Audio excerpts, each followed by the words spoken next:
Assalamualaikum warahmatullahi wabarakatuh. Halo teman-teman semua, nama saya Siti Musarofah dengan NIM 1908205016 dari kelas A Akuntansi Syariah semester 4 IAIN Syekh Nurjati Cirebon. Di sini saya akan sedikit memaparkan mengenai sistem penganggaran. Nah, apa sih sistem penganggaran itu? Sistem penganggaran adalah tatanan logis, sistematis, dan baku yang terdiri dari tata kerja, pedoman kerja, dan prosedur kerja penyusunan anggaran yang saling berkaitan. Sistem penganggaran merupakan prosedur dan kebijakan seperangkat atau set komponen anggaran yang saling terkait satu dengan yang lain. Komponen anggaran meliputi penyusunan anggaran, penentuan sasaran anggaran, revisi anggaran, evaluasi anggaran, dan umpan balik anggaran.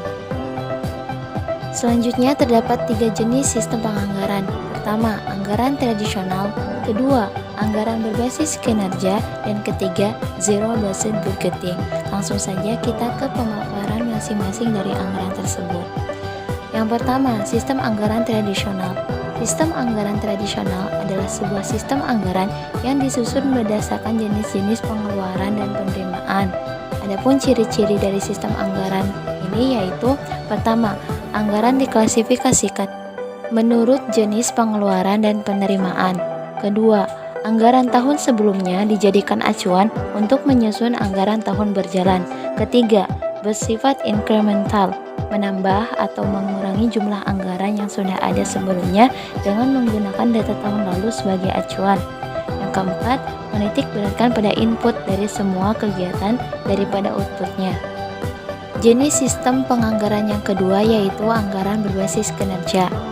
Anggaran berbasis kinerja adalah sebuah pendekatan penyusunan anggaran yang disusun berdasarkan beban kerja dan unit cost data ke dalam setiap kegiatan yang terstruktur dalam suatu program untuk mencapai tujuan dari penganggaran tersebut. Adapun ciri-ciri dari anggaran ini yaitu: pertama, klasifikasi anggaran didasarkan pada program dan kegiatan.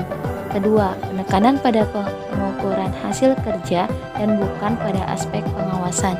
Ketiga, setiap kegiatan harus dilihat dari segi efisiensi dengan memaksimalkan output. Keempat, memerlukan standar pengukuran hasil kinerja. Sistem penganggaran yang terakhir yaitu zero based budgeting. Nah, apa sih zero based budgeting itu? Zero based budgeting atau disingkat dengan ZBB adalah sebuah sistem anggaran yang dalam penyusunannya mengasumsikan bahwa kegiatan pada tahun anggaran yang bersangkutan dianggap berdiri sendiri, tidak ada kaitannya dengan anggaran tahun lalu. Adapun ciri-ciri dari ZBB ini yaitu: pertama, dimulai dari kondisi belum ada sumber daya. Kedua, perlu dibuat urutan terhadap tujuan-tujuan dan program-program organisasi. Ketiga, memerlukan perhatian terhadap prioritas operasi, entitas, dan alternatif-alternatifnya.